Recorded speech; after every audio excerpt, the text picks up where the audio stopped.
यात्रा हिंदुस्तान के 6 राज्यों से होकर आपके अयोध्या में पहुंची है, जिसमें हमारा पहला राज्य, जब हम श्रीलंका से हिंदुस्तान में आए तो हमारा पहला राज्य था तमिलनाडु। तमिलनाडु में हमारे 2 से 3 दिन हमारे वहां गए। फिर हम कर्नाटक में आए। कर्नाटक में हमने मैसूर से शुरुआत करी। फिर हम आगे बढ़ते बढ़ते किष्किंधा। फिर उसके बाद हम आए महाराष्ट्र में। महाराष्ट्र में ये यात्रा सबसे अधिक दिन रही। 12 दिन से अधिक ये यात्रा महाराष्ट्र में रही, क्योंकि श्री राम जी का जो सबसे अधिक संघर्ष और जो लाइफ चेंजिंग जो स्थान था वो महाराष्ट्र ही था, इसलिए वहां पर भी हमारे कार्यक्रम ज्यादा हुए।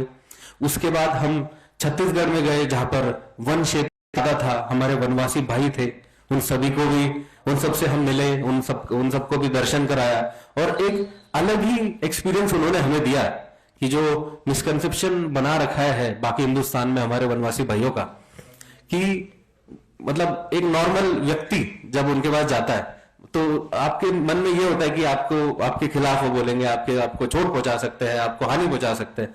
तो वो ऐसा जो मिसकंसेप्शन आपके दर्शक जो देख रहे होंगे, मैं उनको बताना चाहूंगा कि ऐसा कुछ नहीं है। जितना वेलकम, जितना दिल खोलकर स्वागत उन्होंने हमारा किया, उतना शायद ही किसी ने किया था। मतलब मैं बताना चाहूंगा कि एक जगह जशपुर करके जगह है, जो वहां के सीएम है, उनका क्षेत्र है। तो वहां पर जो वनवासी माता भगिनियां थी, उनके पास देने के लिए कुछ था नहीं, स्वागत कैसे किया जाए। तो उन्होंने उनके जो आदिवासी फल होते हैं, आदिवासी फूल होते हैं, उनका उन्होंने से गुच्छा बनाया और बहुत ही प्रेजेंटेबल तरीके से उन्होंने हमारा स्वागत किया। और ऐसे ही फिर हम मध्य प्रदेश गए। मध्य प्रदेश में हमें कुछ शक्तिपीठ लगे माता के, और वहां पे भी तीर्थ पूरे किए। और फिर हम वहां पहुंचे चित्रकूट में, जहां पर सबसे अधिक इस राम वनगमन पथ के तीर्थ है, क्योंकि श्री राम जी अपने वनगमन के दौरान सबसे अधिक समय चित्रकूट में 290 में से 65 तीर्थ तो चित्रकूट में ही है। तो वहां पर भी हम बहुत लोगों से मिले, और आपके मीडिया, हमारे जो मीडिया के बंधु है वो भी वहां पर बहुत सारे मुझे मिले।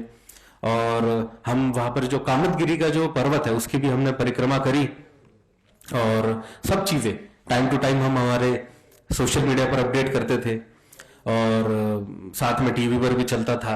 आप लोग भी वहां पर आते थे। आप सभी ने एक तो सहकार्य किया। आप सभी मीडिया के जितने भी बंधु हैं उन सभी का मैं धन्यवाद करना चाहूंगा कि एक युवा पत्रकार के लिए आपने अपना स्पेस दिया मुझे, उसके लिए आपका बहुत बहुत धन्यवाद। उसके बाद चित्रकूट से फिर ये यात्रा त्रिवेणी संगम होते हुए, प्रतापगढ़ होते हुए, ये यात्रा हमारे अंतिम पड़ाव अयोध्या पर पहुंची। 18 जनवरी को यह यात्रा अयोध्या पहुंची। फिर हम अगले कुछ दिन तक 22 जनवरी के जो 4 दिन जो बचे थे, उन 4 दिनों में हमने वहां के जितने भी तीर्थ थे वहां पर उसका वो तीर्थ पूरे करे। और साथ में हमने शुरुआत हनुमानगढ़ी से करी थी। तो ऐसे करते करते 22 जनवरी जब आई, तब हमने इन पादुकाओं को मुख्य मंदिर में ले गए, वहां पर पूजन किया। और फिर यात्रा का जो एक तरह से टेक्निकली यात्रा अयोध्या तक थी वो खत्म हुई, लेकिन हमने इस यात्रा को 24 जनवरी को ये यात्रा नोएडा यानी हमारे मुख्यालय में आकर इस यात्रा का समापन किया। यात्रा का जो मुख्य उद्देश्य था कि हम युवाओं को राष्ट्र धर्म के कार्य से जोड़े, उनमें श्री राम जैसा चरित्र निर्माण करे, मर्यादा में रहकर कानून का पालन किया जाए, कठिन परिस्थितियों का सामना किया जाए, समाज में जो रावण बढ़ रहे उनको खत्म किया जाए, परिवार जो टूट रहे उनको बचाया जाए। तो जो मुख्य बिंदु थे, जो मुख्य उद्देश्य थे इस यात्रा के, वो हमने कहीं ना कहीं आप हमारे डेटा से, हमारे सोशल मीडिया से देख सकते हैं कि कैसे वो हमने पूरे किए। लाखों युवाओं का डेटा आज हमारे पास है। इन 42 दिनों में हमारी जो डेटा कलेक्शन टीम है उन्होंने वो लिया है, गैदर किया है, और वो वक्त आने पर हम दे भी सकते हैं। और साथ में जब यात्रा, मैं बोलना चाहूंगा कि यात्रा के बाद अब क्या, आप समझे कि यात्रा खत्म हो गई है, लेकिन मैं कहूंगा कि यात्रा का ट्रैवल तो खत्म हो गया है, लेकिन यात्रा का काम अभी बचा है, क्योंकि राम राज्य स्थापित करना है। और साथ में ही आज हम इस बात की घोषणा करते हैं कि हम एक देश भर में कमेटी बनाएंगे, जो कि केंद्र में भी होगी, और साथ में जो लोकल तीर्थ होंगे वहां पर भी जो क्षेत्र होंगे हम उसको डिवाइड करेंगे, और उस पर हम वो कमेटी बनाएंगे, जिसका मुख्य उद्देश्य होगा कि जो तीर्थ है उसका हम संरक्षण करें। 4 मुख्य बिंदु है। पहला बिंदु ये है कि हम तीर्थों का संरक्षण करें। दूसरा बिंदु उसका है कि संवर्धन करें, यानी इकोनॉमिक डेवलपमेंट प्लस सांस्कृतिक डेवलपमेंट। हम सिर्फ उसको एक घूमने का पर्पस ना बनाए, उससे संस्कृति कैसे बचाई जा सके, उससे और कैसे हम अपना धर्म को प्रमोट करें, ये किया जाए। और तीसरा है इंफ्रास्ट्रक्चर, मतलब वहां आना जाना कन्वीनियंस होना चाहिए लोगों के लिए। तो ये हम तीसरा पॉइंट है। और चौथा पॉइंट है प्रचार। ये हम सभी तीर्थों का जितना हो सके इस कमेटी के द्वारा हम इन तीर्थों का प्रचार करेंगे। और अंत में मैं यही कहना चाहूंगा कि आप सब लोगों के जो भी देख रहे हैं, जो भी यहाँ पर उपस्थित है हम सब, तो एक 23 वर्ष का युवा जब आपसे 11 तारीख को आगे लेकर यहां से निकला था और आज आपके सामने वापस है, लगभग यात्रा तो 42 दिन की थी, लेकिन 11 से और आज का जो ड्यूरेशन है वो ज्यादा होगा।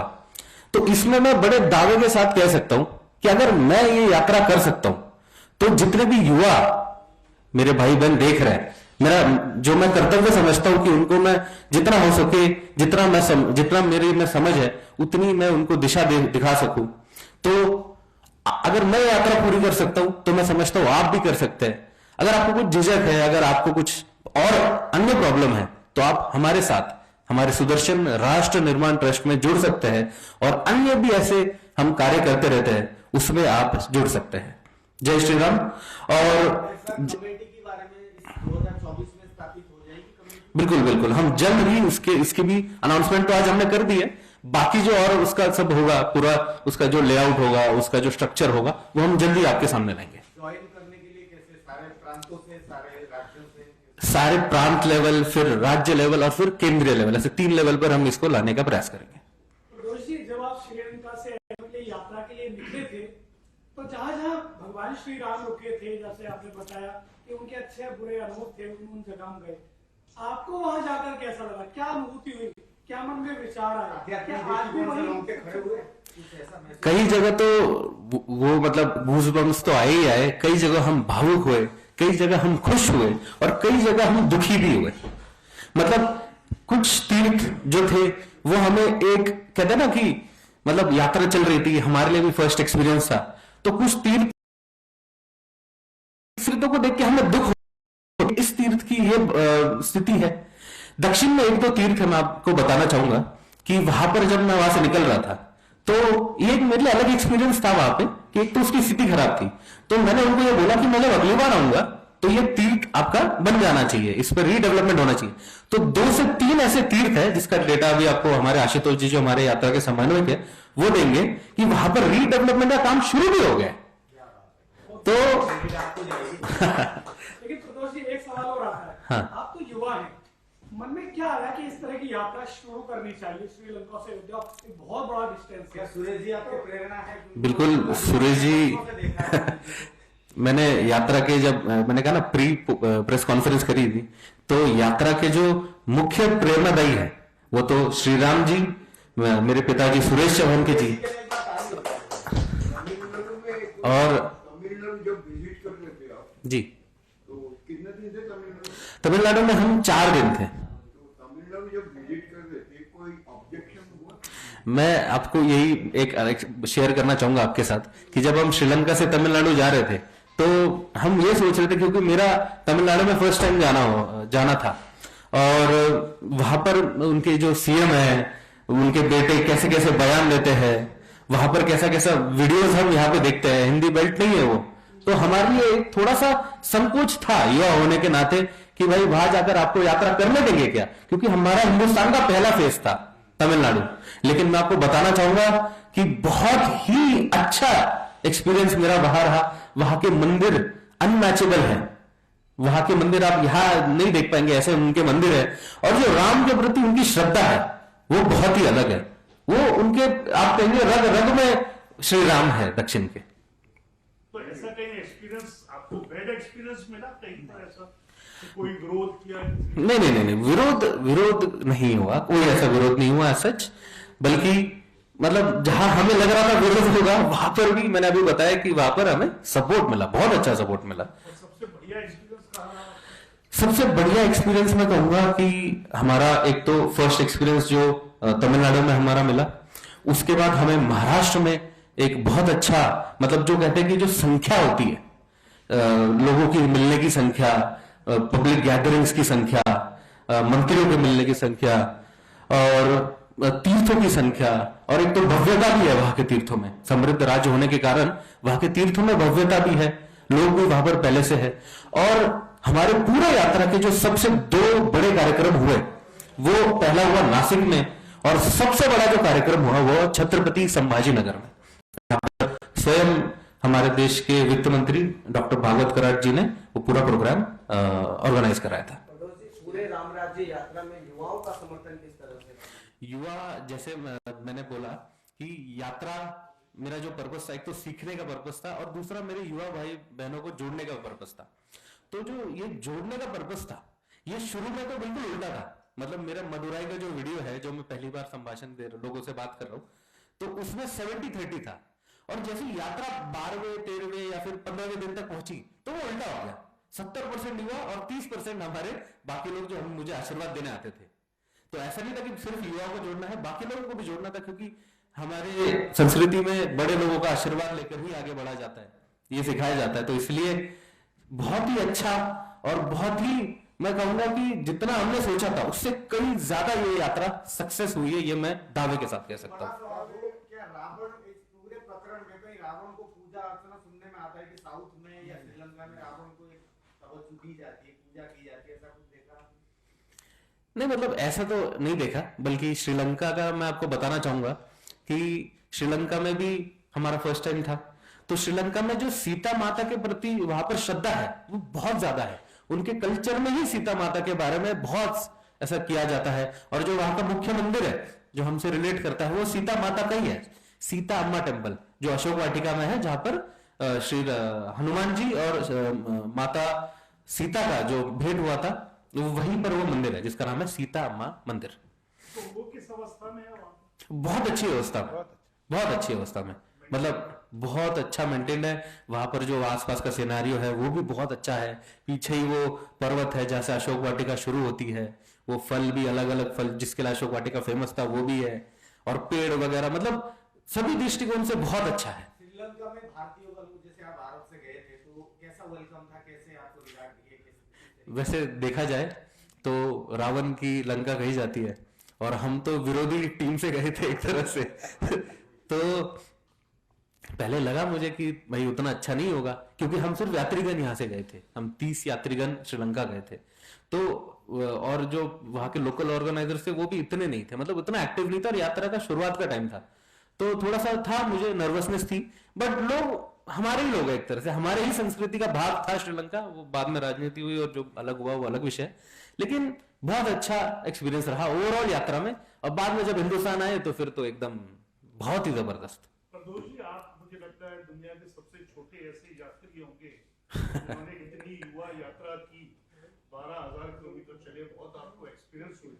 तो रास्ते में जैसे अभी आपने कहा कि कुछ मंदिर या कुछ स्थान ऐसे थे जो विकसित नहीं है, और 1-2 स्थानों ने विकसित होना शुरू कर दिया आपके। जी जी जी। तो क्या आप ऐसी एक रिपोर्ट बनाकर विभिन्न जो स्टेट में इस तरह की स्थिति थी कि जहाँ के मंदिर या जगह ठीक नहीं है, तो सरकार को आप देंगे बना के कि ये इस दिशा में ये मंदिर या ये स्थान इतना विकसित नहीं है, और अगर सरकार उसको कुछ टाइम में नहीं करती है तो क्या आपका जो ट्रस्ट है उस स्थान को विकसित करने में और विकसित से ज्यादा प्रचार करने में, क्योंकि हम लोगों को काफी तीर्थ यात्रा तो तीर्थ स्थान तो पता है जी, लेकिन फिर भी हिंदुस्तान में इतने तीर्थ स्थान है जिनकी नॉलेज नहीं है पब्लिक को। जी, तो वो आप अपने चैनल के माध्यम से लोगों को बताएंगे कि भाई ये तीर्थ स्थान इस लिहाज से महत्वपूर्ण है, तो फिर लोग वहां भी जाना शुरू करें। जी। क्योंकि आप अभी तो ऑलरेडी सिर्फ जा चुके हैं, अभी तो सिर्फ राम मंदिर अयोध्या ही है। देखिए, बाकी जो और जी सर, तीर्थ के बारे में या धर्म के बारे में सो हम हमेशा ही पहले से भी बताते आ रहे हैं, और राम वनगमन पथ यानी श्री राम जी के तीर्थों की बात की जाए तो उसके लिए तो हम कमेटी बना ही रहे। और आपने कहा कि आप सरकार के साथ कैसा समन्वय करेंगे, तो जो कमेटी का काम होगा वो यही होगा कि हम हमारी रिपोर्ट्स बनाएंगे, वहां पर किन से बात करनी है वो वहां देखेंगे, और जो 4 मुख्य बिंदु है उसी पर ये कमेटी काम करेगी। और फिर बाद में जब हमें ये दिखेगा इससे पॉजिटिव आ रहा है तो हम और भी तीर्थों के लिए जरूर इसमें हम सोचेंगे। कमेटी को बनाएंगे, उससे जुड़ने के लिए क्राइटेरिया क्या होगा? क्राइटेरिया राम भक्त होने चाहिए और वो है ही। और ये कार्ड होना चाहिए, आधार कार्ड होना। बिल्कुल बिल्कुल। नहीं, सभी धर्मों को रखेंगे ना, तो डॉक्टर साहब ने सवाल किया। मैंने वही कहा ना, जो राम भक्त होगा वो बिल्कुल वेलकम है। राम तो सबकी है। यात्रा के बिल्कुल। बारे में सर आप भी थोड़ा brief बताएं। अब मैं तो यात्रा के अब मैं आपको मैं यात्रा के शुरुआत में गया था लंका, और मैंने भी जैसे कहा ना प्रदोष ने कि हम तो राम जी की तरफ से गए थे, तो अपोजिशन पार्टी थे, तो लंका में क्या होगा मुझे भी थोड़ा डाउट था, लेकिन वहां पर एक हनुमान राम जी ने हमको भेज दिए। मैं आज उसका उल्लेख करना चाहूंगा। उसका नाम है चामुंडा जयलथ। ये वहां का टैक्सी ओनर था, टैक्सी लेके हमारे साथ था। एक 7 सीटर कैब थी बड़ी और उसने मतलब प्रभु राम जी के हनुमान जी जैसे थे वैसे हमारा हनुमान बनकर वहां कोलंबो में या लंका में, हमें कुछ पता नहीं था, वो उसने सीता इलिया से लेके मतलब वो हमारा सब कुछ था। वो हमारा ट्रांसलेटर भी था, हमारा सेवा भी करता था, हमारी गाड़ी भी चलाता था। तो ये एक अनुभव वहां का रहा। फिर मैं जैसे आप सब लोगों ने पहला प्रश्न उधर जो पत्रकार उन्होंने भी पूछा कि तमिलनाडु में क्या होगा, तो मुझे भी ये डाउट था कि मुझे तो कई राज्यों में जाने से रोकते हैं, इस यात्रा का क्या होगा। तो देखिए दिव्य अनुभूति क्या होती है, अब यहां रग रग में राम बैठते हैं, इसका अनुभव कैसे आता है। तो हम जब कोलंबो से निकले और पहली एंट्री हमारी थी मदुराई, तो मदुराई एयरपोर्ट पर क्या होगा यही से हमारे मन में सवाल थे। एयरपोर्ट के अंदर क्या होगा, एयरपोर्ट के बाहर क्या होगा। तो मैं आपको बताऊं, हम तो वनवासी राम को लेके निकले थे, लेकिन जब हम मदुराई एयरपोर्ट पर पहुंचे तो राजा राम का स्वागत हुआ। मतलब वनवासी को लेके निकले थे, लेकिन पूरा प्रशासन, एयरक्राफ्ट के अंदर की एयर होस्टेस, पायलट, सीआईएसएफ के जवान, इमिग्रेशन के लोग, ग्राउंड स्टाफ, वहां एयरपोर्ट के अंदर जो स्टोर है उसका स्टाफ, यात्री, हमारा प्लान था 10 मिनट में बाहर निकलने का। 2 घंटे हम एयरपोर्ट के अंदर केवल लोगों को दर्शन देने में लग गए। और एयरपोर्ट के जब बाहर निकले तो हमें अपेक्षा थी कि पहला राज्य है, पहला दिन है भारत के भूमि पर, तो यात्रा का प्रारंभ 150 लोग होंगे, लेकिन 1000 से ज्यादा लोग और 200-300 गाड़ियां का काफिले के साथ वहां पर स्वागत हुआ। लोग जो स्थानिक वाद्य है उसके साथ गए और लंबा रोड शो हुआ, रथ था। और एक और विशेषता मैं आपको बताऊं, प्रभु यात्रा तो वही गई जहां पर राम जी गए थे, लेकिन 2 राज्य ऐसे मिले जिनके लोगों से इसकी शुरुआत हुई। जैसे राजस्थान में यात्रा नहीं जा रही थी, लेकिन रामवंशियों की संख्या राजस्थान में बहुत है। तो जब मदुराई में कार्यक्रम पहला हुआ तो वो स्वागत राजस्थान वालों ने किया, तो स्थानिक लोग तो थे ही। और पहली बार यात्रा किसी धर्मशाला में पहुंची, मंदिर में पहुंची जहां भोजन का व्यवस्था थी, वो थी गुजराती समाज मदुराई। तो वहां गुजरात भी यात्रा नहीं जा रही थी। तो ये ऐसा हमारा अनुभव रहा कि जिन राज्यों के लोग, जिन राज्यों में यात्रा जा नहीं रही है, वहां के लोग इसमें सहभागी कैसे होंगे। तो रामेश्वरम में यात्रा 2 कथाओं में गई जहां पर 1000 से ज्यादा लोग थे। एक गुजरातियों की कथा थी और एक राजस्थानियों की कथा थी। तो मेरा कहने का मतलब है कि राम जी के भक्त, और जम्मू कश्मीर से लेकर देश का ऐसा कोई राज्य नहीं रहा जिसके लोग यात्रा में विभिन्न स्थानों पर नहीं मिले। फिर मैं महाराष्ट्र में 3 जगह पर था, नासिक जिला, नगर जिला और छत्रपति संभाजीनगर जिला। 50,000 से ज्यादा लोग नासिक में और 50,000 से ज्यादा लोग छत्रपति संभाजीनगर में पादुकाओं के दर्शन के रोड शो में, हम मीडिया भाषा में रोड शो, उसकी शोभा यात्रा में थे। तो आप कल्पना करिए कि कितना बड़ा भाव था। और मैंने संभाजीनगर के रथ पे मैं भी बैठा था, तो लोग है ना 1-1 महीने के बच्चे को भी लेकर आते थे पादुकाओं का दर्शन करवाने के लिए रथ पे, और 80 साल के 90 साल के लोग भी यात्रा में थे। फिर मैं अयोध्या में था, तो अयोध्या का एक अंतिम अनुभव आपको मैं बताऊंगा। अयोध्या में झारखंड से पैदल 2-3 महिलाएं और उनके साथ 4-5 पुरुष पैदल आए थे अयोध्या के लिए। उनकी मांग थी कि उनके यहां पर गौ माता जब बीमार पड़ती है तो अस्पताल नहीं है, और अगर उसको ट्रीटमेंट के लिए कहीं दूसरे शहर लेके जाना है तो एम्बुलेंस नहीं है गौ माता के लिए। वो एम्बुलेंस मिले इसलिए उन्होंने झारखंड से अयोध्या की पदयात्रा की। और देखिए वहां तो इतनी अथाह भीड़ थी, लेकिन वो हमको बराबर मिल गए। और हमने उनको ये आश्वासन दिया कि अगर आपका स्थानिक जनप्रतिनिधि या सरकार ये नहीं देती है तो ये ट्रस्ट जो है सुदर्शन राष्ट्र निर्माण ट्रस्ट आपको गौ माता की एम्बुलेंस दे देगा। तो आंखों से उसके आंसू निकलने लगे, रोने लगे। हालांकि 22 तारीख के प्राण प्रतिष्ठा में मैं भी था, सपरिवार था, तो वहां पर भी दर्जनों बार भावुक हुए। और हमने तो देश के सबसे बड़े उद्योगपति से लेके देश से सबसे बड़े राजनेता से लेके सबसे बड़े साधु संत वहां थे, उन सभी को दर्जनों बार, अब रोते कहना शब्द थोड़ा गलत होगा, लेकिन आंखों से आंसू आते हुए देखे। तो ये जो राम जी कितने एक्सेप्टेबल है, राम जी कितने हृदय में बैठते हैं, इसकी अनुभूति इस यात्रा ने मुझे भी कराई। Thank you very much. अब जी हाँ, अब ये चरण पादुका यहाँ है और ये चिन्ह यहाँ है। आप लोगों को इस पे एक स्टोरी कर सकते हैं। प्रभु रामचंद्र जी के राइट पैरों में जो चिन्ह थे, वही चिन्ह सीता माता जी के लेफ्ट पैर में थे। यहां पर वो सब चिन्ह उकेरे हुए हैं। पूरा साइंटिफिक तरीके से इसका शोधन किया गया है और इसके फोटो भी अपने पास है, सोशल मीडिया पर भी अवेलेबल है। इसका भी आप ले सकते हैं और इस पे भी स्टोरी कर सकते हैं कि वो चिन्ह क्या क्या थे, क्या क्या होते हैं। तो अभी अपन समाप्त करके आप पर्सनल बाइट भी कर सकते हैं, दर्शन भी कर सकते हैं। आपके लिए प्रसाद और एक चरण पादुका ही हमने लाई है, तो हर व्यक्ति यहां से चरण पादुका लेके जाए ताकि वो अपने घर में राम जी के स्मृति के प्रत्यर्थ, और आप भी इस यात्रा के सहभागी बने। मतलब यात्रा के शुरू की घोषणा और यात्रा समाप्ति की घोषणा। आप सब भी यात्री हुए। हाँ। ये यात्रा युवा पीढ़ी के लिए थी और सर ने बताया कि युवा पीढ़ी काफी इसमें जुड़ी भी है।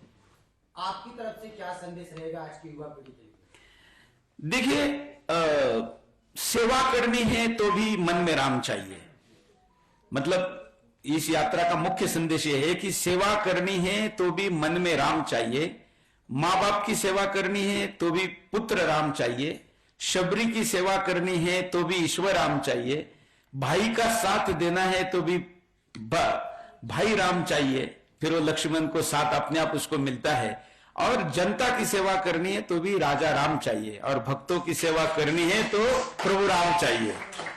और ये सारी मर्यादाएं प्रभु की इसमें है। और इसलिए कविता में, इस यात्रा में, भाषणों में कुछ जगह मैंने कही थी कि माता पिता की आज्ञा का तो केवल एक बहाना था, मातृभूमि की सेवा करने प्रभु को वन में जाना था। तो ये सारी लीला थी, उस लीला के हम हिस्सा बने।